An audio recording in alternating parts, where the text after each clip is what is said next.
Good evening, everyone, and welcome to our webcast about the upcoming special primary on August the 11th for Districts 1, 2, 6, and 7 for the U.S. House of Representatives here in Alabama. We are Birmingham Indivisible. My name is Chris Soniat. I'm part of the events team, and we have a special panel tonight of two really policy experts, I would say, who can help us navigate some of the questions about this fairly strange and very short noticed primary that we have. So what I will introduce them in just a second, but I just want to say that in the chat on the YouTube video, you can put in questions and we'll report those in after our panelists have a chance to make some opening comments. And we encourage a dialogue. And of course, we want everybody to be respectful of each other in the chat. If you have a disagreement with somebody, that's fine, but take it offline. We don't need to have all that in the chat. So first, let me introduce Dev Wakely, who's worker policy advocate for Alabama Arise. He's worked on a variety of issues that impact Alabama's working people and families. And Arise's member-directed model, based on the belief that our state's policy needs are deeply interconnected, has meant those policy priorities include democracy in the state broadly and in the workplace, criminal justice reform and the death penalty specifically, investments in transit and housing, consumer advocacy, and investments in quality jobs for Alabamians. Arise's theory of change means this advocacy includes grassroots connections, interorganizational coalition building, and legislative and administrative advocacy at the state, federal, and local levels. And thanks, Dev, for being a part of this. Also, we have Ryan Wagner, who serves as the Policy, Narrative, and Coalition Partnerships Director with Alabama Values. Ryan works at the intersection of narrative, advocacy, and democratic power building, and leads efforts to connect policy strategy with culturally grounded narrative and cross-sector coalition engagement across Alabama and the Deep South. Her work focuses on strengthening alignment between grassroots organizing, public narrative, and policy advocacy, helping organizations and communities translate complex legislative issues into accessible, people-centered strategies for engagement and actions. And thank you, Ryan, for being a part of this. Up on the screen here, you can see the websites for both Alabama Arise and Alabama Values, as well as the Secretary of State's alabama.gov Alabama Votes link. And so if you have questions about your district, where your polling place is, your election information, even candidates, you can go to that site. I'm going to stop the share of that document so we can let the screen become a little larger here. And we'll go ahead and let our panelists make some opening comments. And Dev, we'll start with you. Tell us what you see and how you and Alabama Arise are thinking about this special election and even some of the background of how we got here. Sure. Thanks for having me. Glad to be here tonight. We got here through confusion, and that confusion was intentional. What we're seeing right now is a lot of our organizational members and allied organizations trying to make sure that they've got everything prepared for their get out the vote efforts, even on election day. And we're really dealing with an unprecedented process here. So the state legislature completely, to give background, many of y'all may know this, but some of you may not, and some of you may not have seen it laid out in its all of its naked horror. So I'm going to do that. So the state legislature interrupted an ongoing primary election and completely obviated it. And folks whose votes were already cast in that primary election don't count. And they did this in order to reduce Black voter opportunity to elect candidates of their choice. Particularly, they did it to go after Shamari Figures, the first-term incumbent congressman down in Mobile, down here.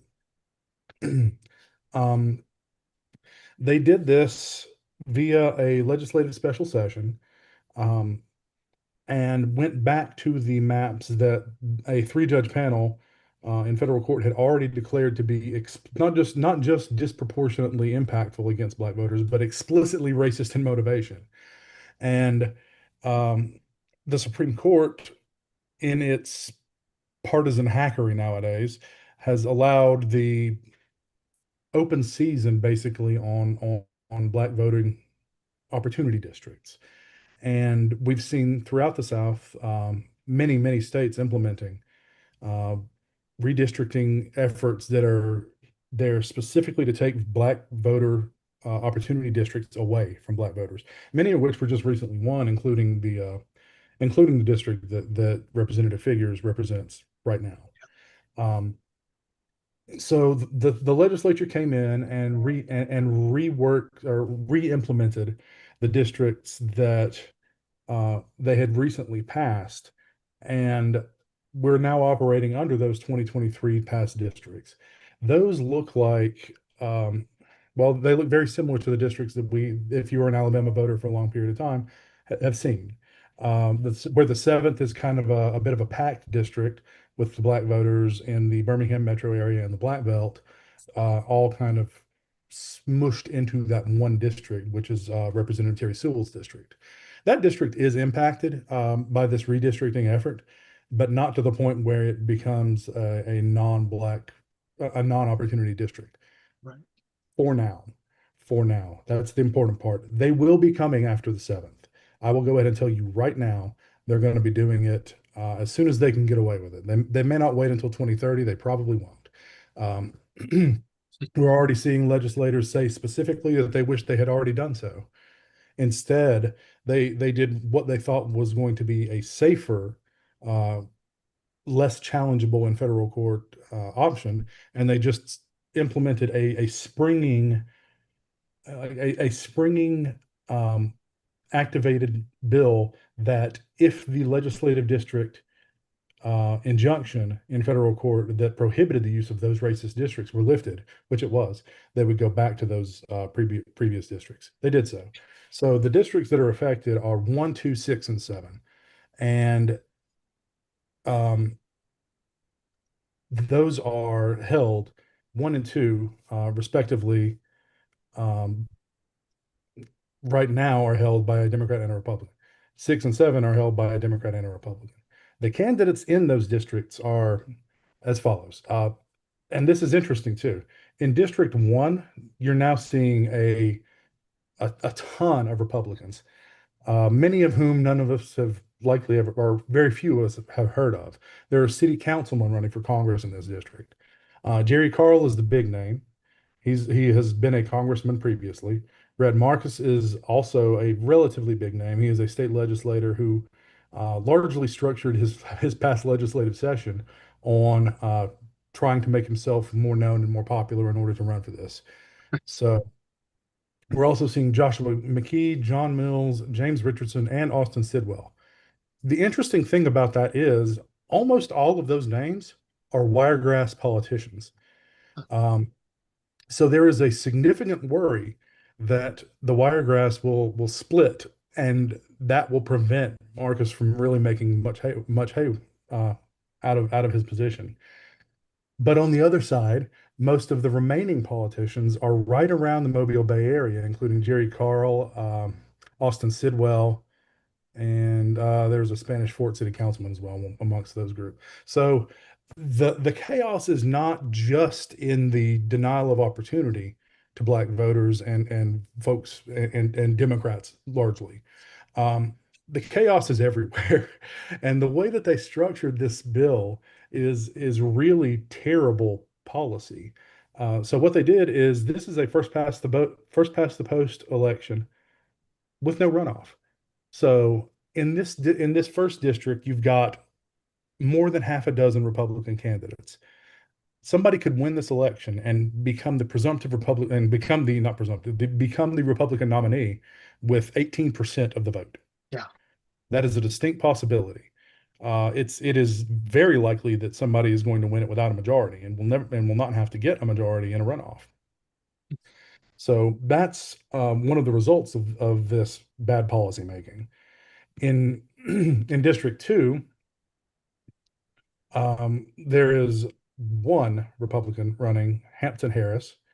In District 3, we're seeing not district. We don't need 3. In 6, there's actually a competitive race now with the incumbent Gary Palmer and Case Dixon. That's not really largely affected by this. Frankly, I don't see much opportunity for anybody to knock Palmer off. He's a strong incumbent and has been there for a while. But the Republicans are still running no one against Terry Sewell in 7. Um, and on the other side, we're seeing Democratic candidates in every congressional district Yep. that is under here. Clyde Jones is in the first district, and Shamari Figures, the incumbent, is in the second. In the sixth, we see Keith Pilkington, and in the seventh, of course, the incumbent Representative Sewell. So there are competitive races, but but there are not a lot of competitive primaries, and in the Democratic side of things. So one thing that many of you may have seen is the discussion about crossover voting that's occurring and has been the subject of some significant disagreement among state Democratic Party electeds. Let me go ahead and say this point blank. You can vote in whichever primary you want to. Legally speaking, in Alabama for this primary, you can vote for a Democrat or a Republican in the fall. Whatever ballot you pull for this primary does not affect who you can vote for in the fall. I've had that question a number of times. You vote your conscience in the fall. You can, and that does not affect it, and not limited by which ballot you decide to pull in this primary to vote for whatever reason you decide to.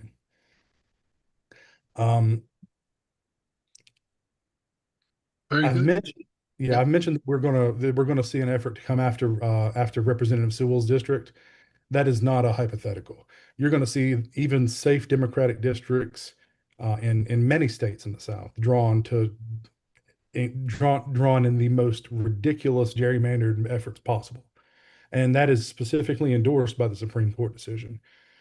And the issue with this, well, one of the issues with this Supreme Court decision is that Calais was structured in a way that denied both history and the legal force of the existing injunction under the Milligan case that we just won here a couple of years ago that enabled Right. Representative Figures to win that district because it became a fair district. Well, Calais made a number of ridiculous statements. They cited Milligan probably 20 times, trying to differentiate the case in Louisiana from the case here because the Alabama court proceedings found explicit racial motivation shot throughout the entire redistricting efforts. So that was not just a disparate impact, but racist motivation.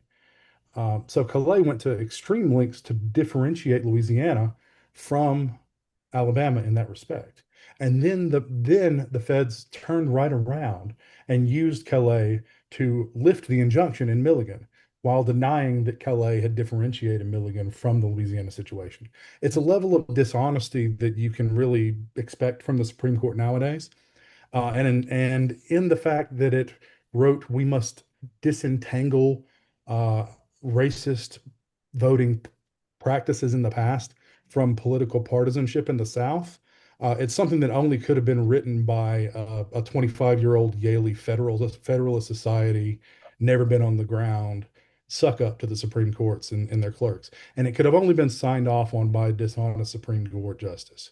So the level of dishonesty and political motivation is undeniable in these court decisions. It sounds like the Sarah Palin effect, no shame, just let it out, and do It's utterly shameless. I mean, it's probably the most corrupt court in United States history. It is certainly the most corrupt court in a century. Well, thank you, Dev. That's a great rundown of how we got here and so on.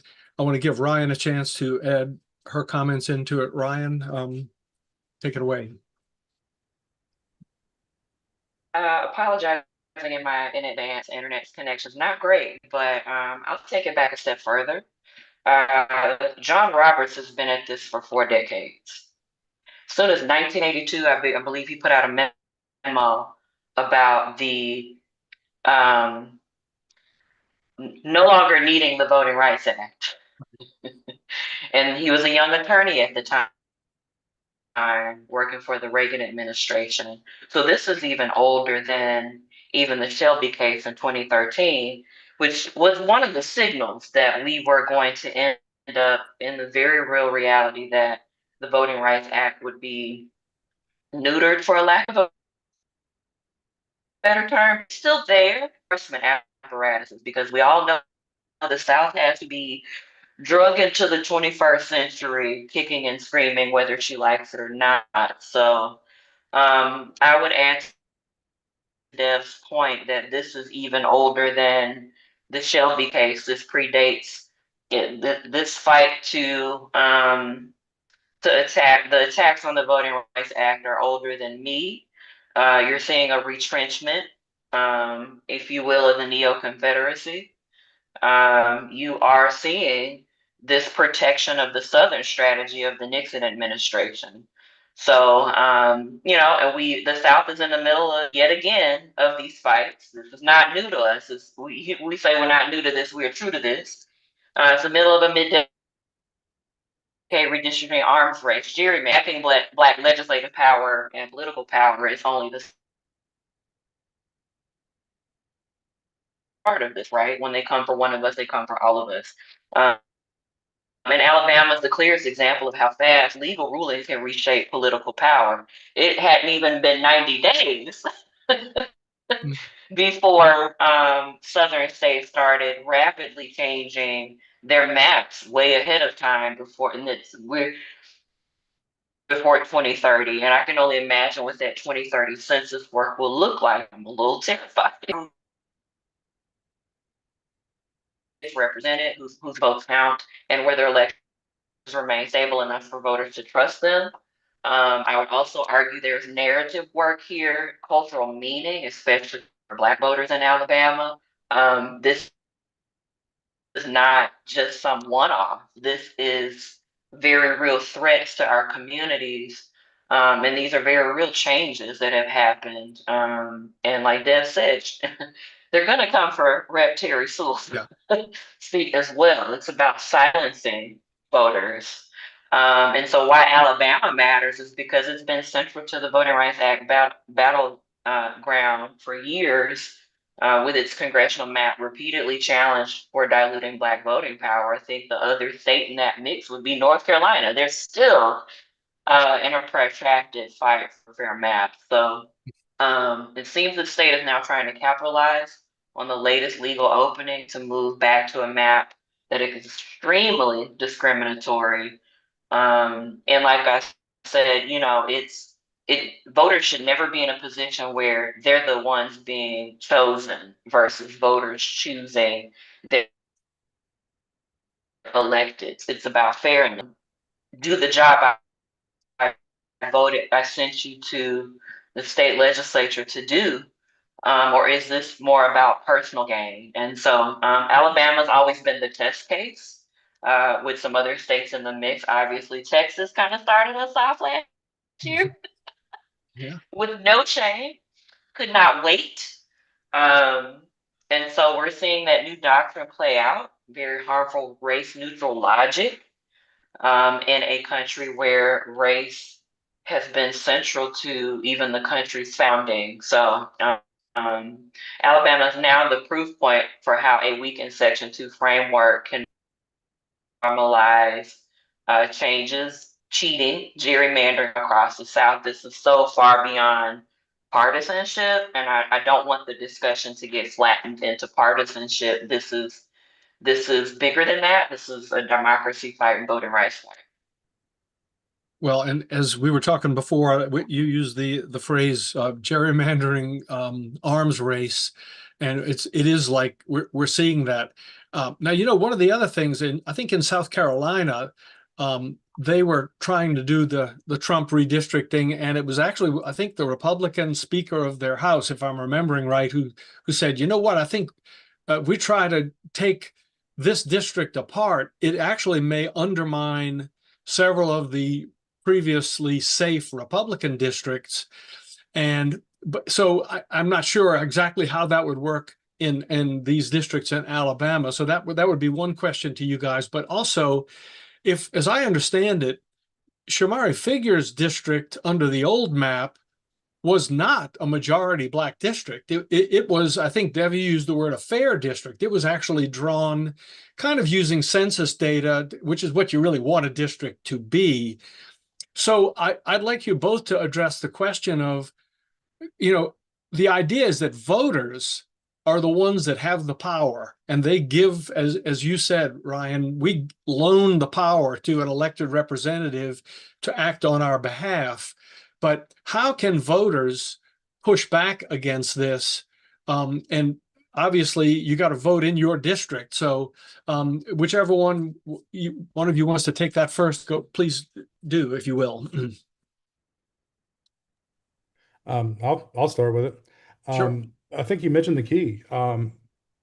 When you hack and crack and move these districts around in order to take districts away from black voters, you're inherently making the other districts unsafe or less safe for the gerrymandering party.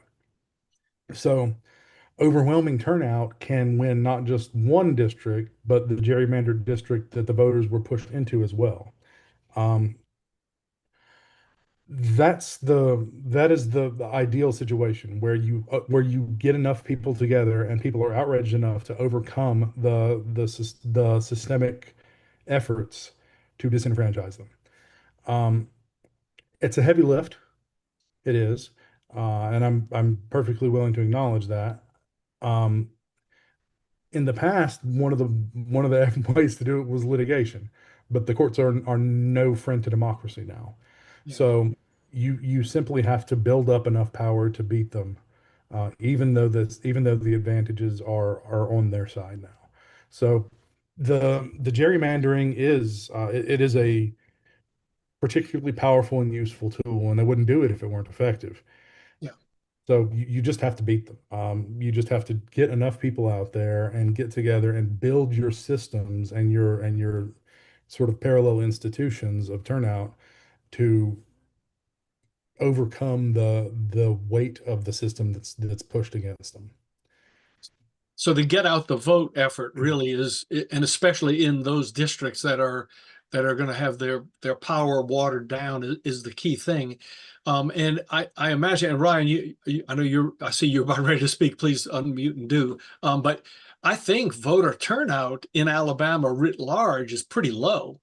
So you don't have to get 100% turnout to have a wave of people voting. Ryan, go ahead, please. I see you're ready. Voting is one tool, right?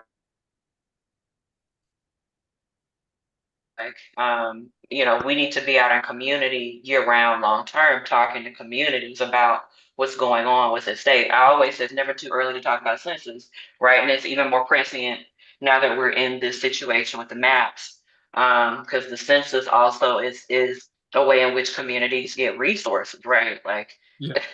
So I don't think that, like in the past, it's been voting and litigation, but I think we also need to start talking about really pressing for a state VRA. The beautiful thing about state VRAs is they're very comprehensive, right? You could put a gerrymandering ban in that document. We need to be thinking through what structural reforms, right? Like, for example, a national popular vote, right? That's something that gets talked about in national circles, right? Term limits. These things are all tools to not only protect um, our structures, but we need to be really thinking through structural change where we're not in these protracted battles all the time. And it could be proportional representation. It could be any sort of reform. That allows voters more of a voice. These state VRAs, like you take your pick. Like it's not a one size fits all. Not one state. You really start radically reimagining what we want for ourselves as a country. Right. and moving forward, because this has been a 40, 50-year plan on the other side's part. And so we have to respond in time. What is our strategy? That had to just educate people on what the unitary executive theory is, or what Section 2 was in the Voting Rights Act, because we got so used to having it, that maybe there was a little complacency there. I would argue we thought we would always have this thing, and now we're in, because you don't want to be in a reactive stance. You want to be in a proactive stance. Ideally, making sure you're every social meetings, like there's ways that we can show up year round. That's not just revolving around voting. Obviously, we want people to get out the vote. We obviously have this fast approaching, but I find that oftentimes in community, connecting that narrative piece, that cultural meaning is also key. Because we're losing a lot of our elders that were around then that could share those stories. And when they go, many times their stories go with them. And so it's imperative that we continue in 2026 and beyond. And I think one of those first conversations is, how are we going to navigate the next census year? Interesting. Well, and I'd like Ryan, you, and then Dev, since you were just speaking, and it's tantalizing, Ryan.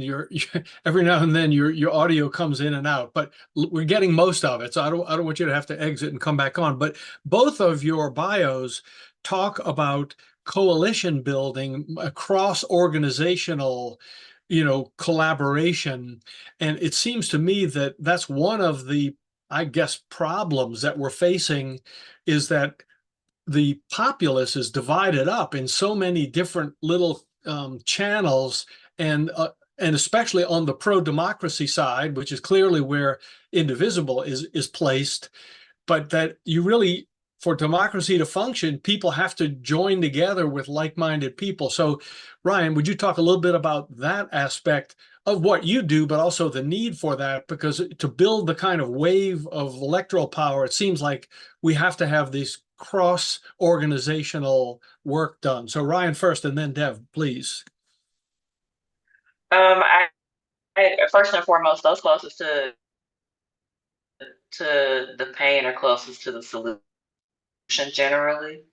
And our orgs are here to support in whatever way we can, but it's imperative that we collaborate. One, it helps us not duplicate work.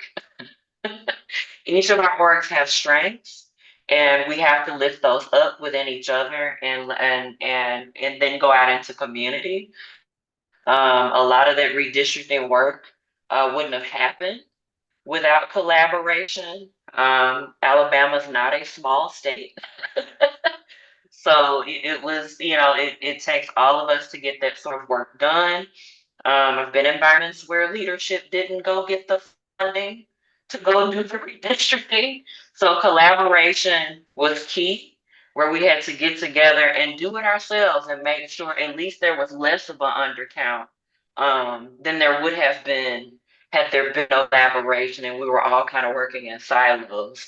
And so when you're pushing for things like a state voting rights act, or making sure Alabama has a direct democracy apparatus like a ballot initiative process, bringing that to the state is one of the ways where we collaborate, where voters have that direct democracy tool in addition to voting, that changes communities, right? Like when people have access to things like that, they feel more invested.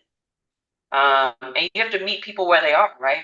And so part of the reason collaboration is so crucial is you get to, I used to say, our work, that engagement work that is so crucial year round. A lot of people get frustrated when folks show up in October, and we don't see them again. Right. So we want to be we're the opposite of that. We're in community year round. Very good. Dev, I know you, I could see you were ready to say a few things. Go ahead, please. Sure. Yeah, I think that if you didn't say meet people where they are, I was going to. I think it's really important to look at the folks that you're trying to get involved and to say, look, here's what I understand that you might want. Why don't you tell me a little more about what you want out of the political process? Like, what do you want to get? Where do you think that the barriers are to you participating more? And what do you think we can do in order to bring you into talking and being more active in this process? Whatever that looks like, whether that looks like you coming down to the state house, whether that looks like you talking to your legislator in their home district, whether it looks like you talking to your neighborhood and going up and down the street and getting people out. Whatever you feel comfortable with, and what can you get comfortable with in the future.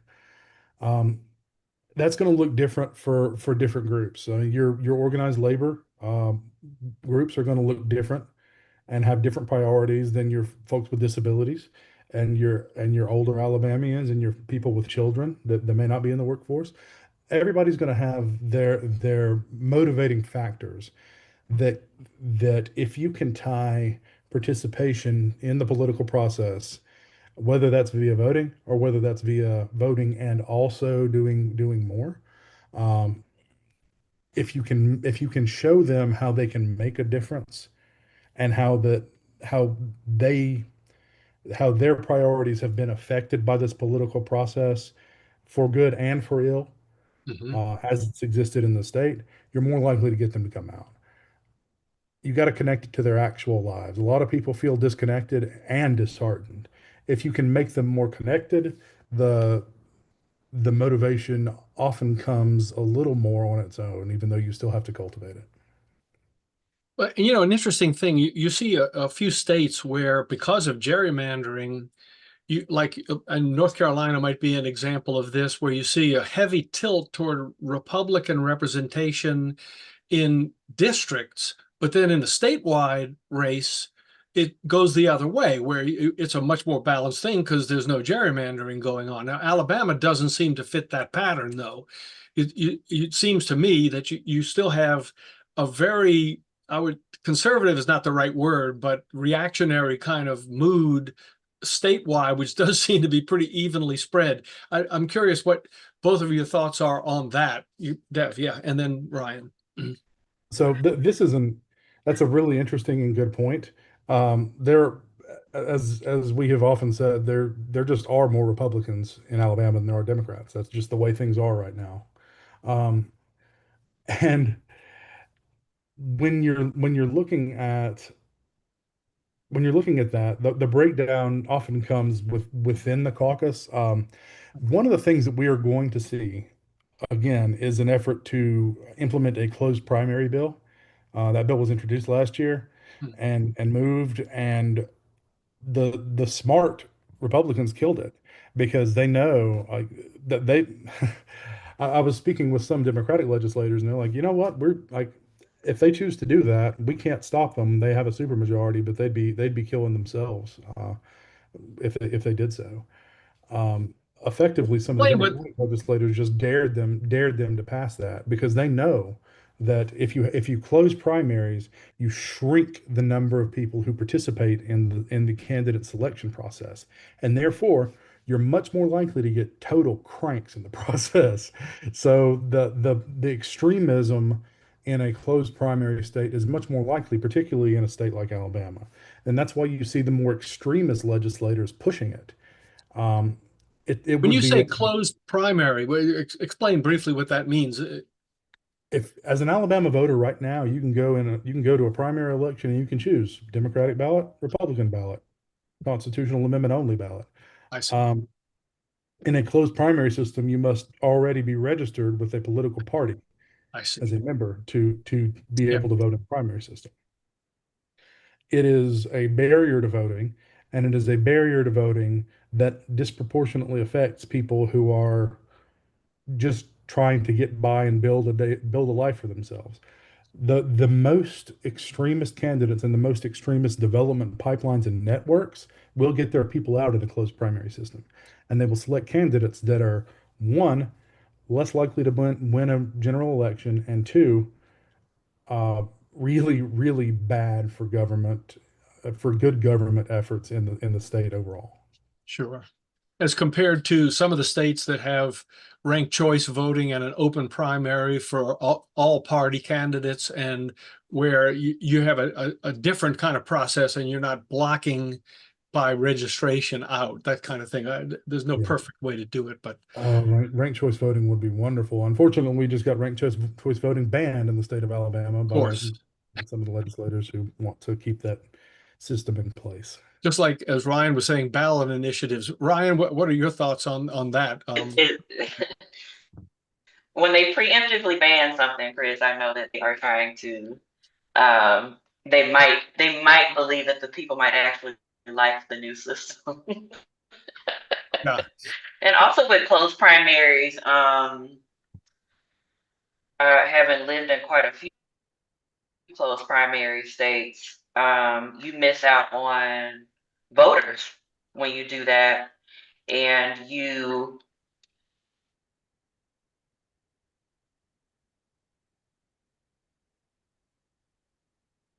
my personal opinion, it makes electeds lazy. And they don't really put time into talking to new voters, in that regard. So, I'm sorry, I have feelings about close primaries. Well, on that topic, another thought. Let's see. I was going to check to see if we have any questions, but not yet at this point. But I'm wondering if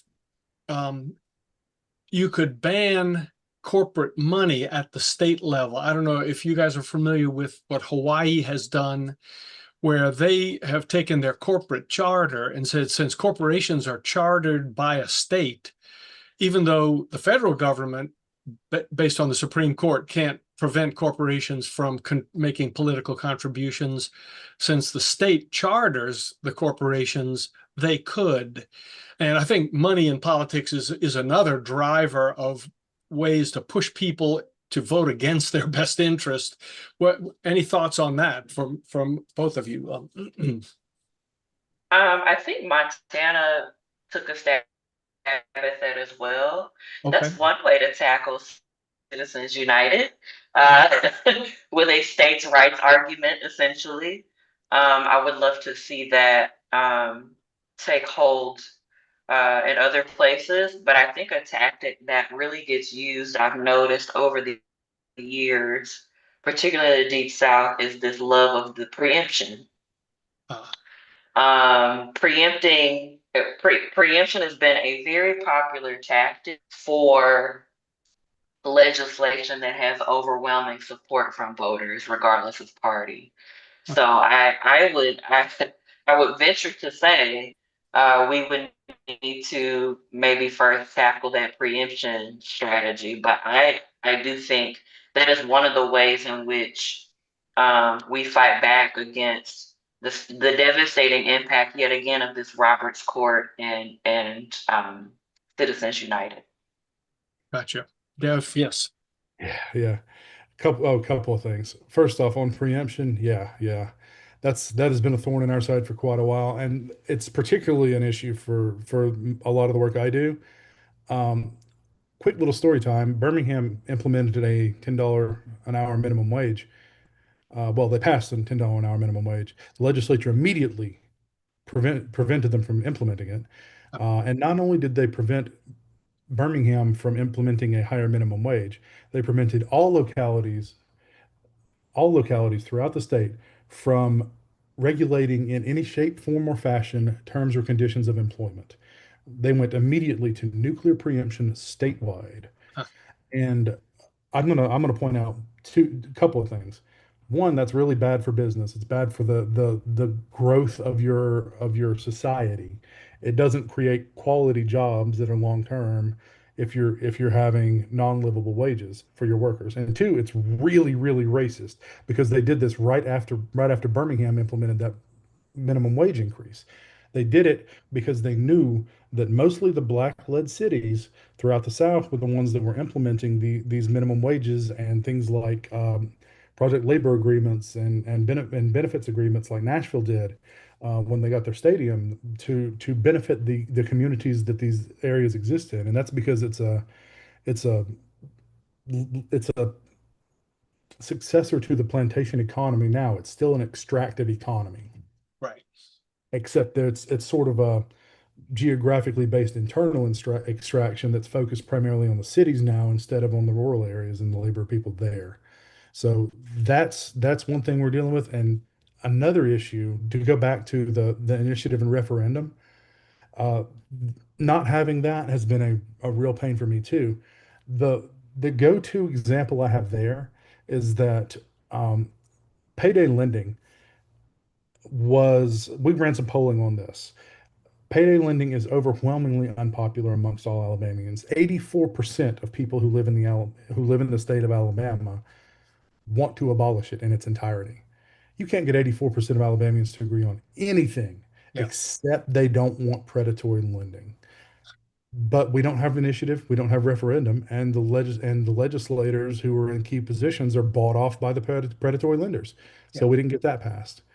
Um, our state legislative structure is fundamentally hostile to democracy in all forms, and everything that we get, every win that we get, is against the structural aspects of the system that we have here.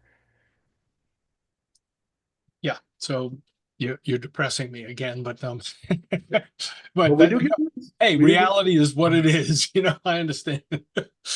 Um, well, I don't think we have any questions. You guys have really covered the turf very well.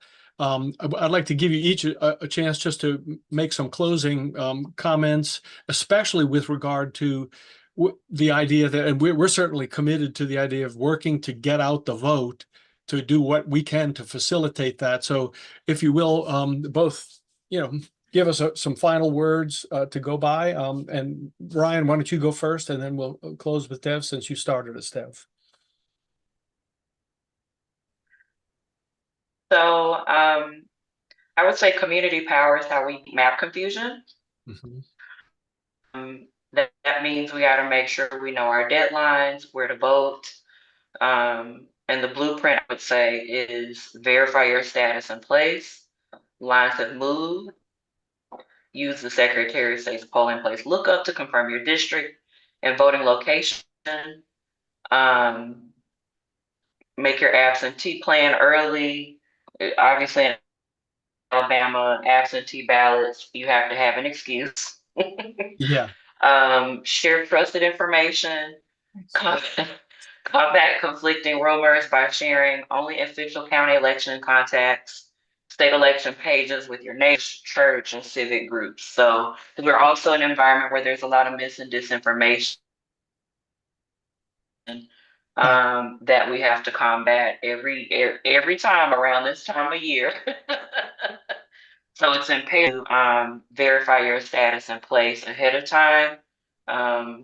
That's what I would say, and obviously, community power is key here, and that's how we beat this level of confusion that was intentional. Gotcha.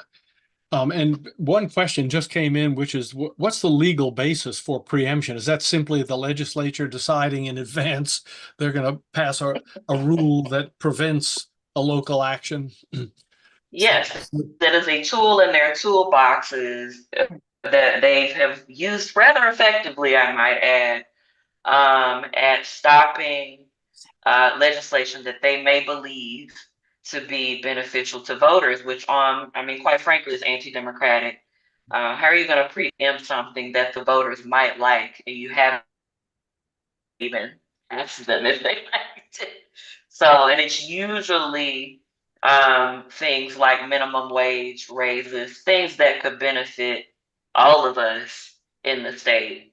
So, popular things, might I add, and it doesn't matter what party you're in.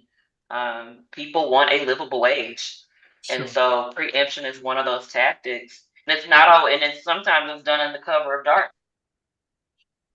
And we saw It's that not with, always done in the light, and by the time voters find out about it, it's too late. Yeah. right, with the taking down of Confederate monuments. That was another preemption, right, where they passed a rule about that. Dev, go on. And another question has come in since that while the minute we were wrapping things up about college students voting, obviously they may be away from home. Is there any hope for college students who may be at college for the election to be able to vote where they are? Just one question. Yeah.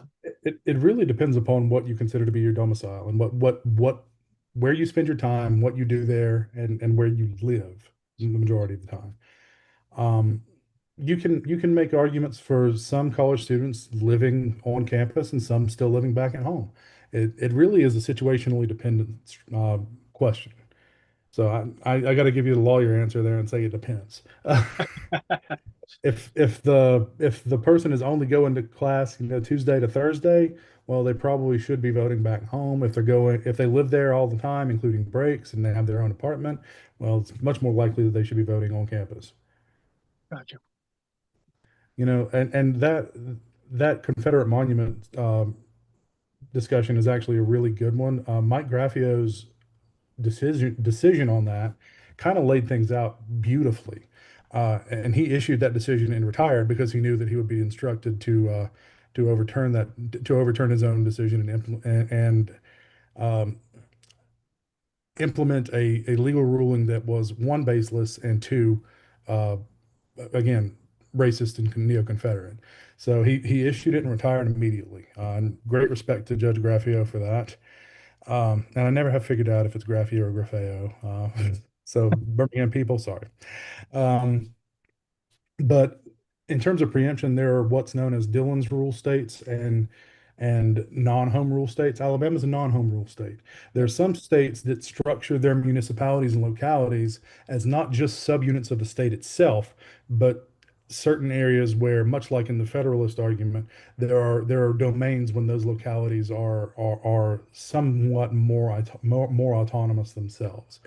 Alabama, in its desire to keep the plantation economic structure, Yep. did not implement any of that sort of home rule for our localities, and that got us where we are right now. This is intentional. This is a structural result of the state doing what it decided to do in 1901.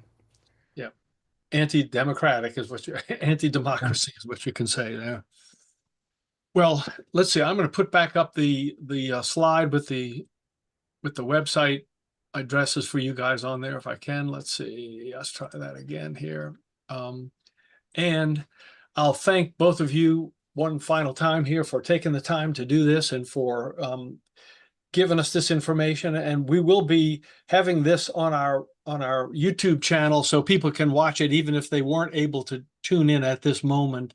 Hopefully it'll spread some good information out there, and all with the idea of getting out the vote, which would be the only way we can express ourselves is get out and vote. So thanks again for your time and for the all the effort that you put into it. And we look forward to talking to you again soon. Okay.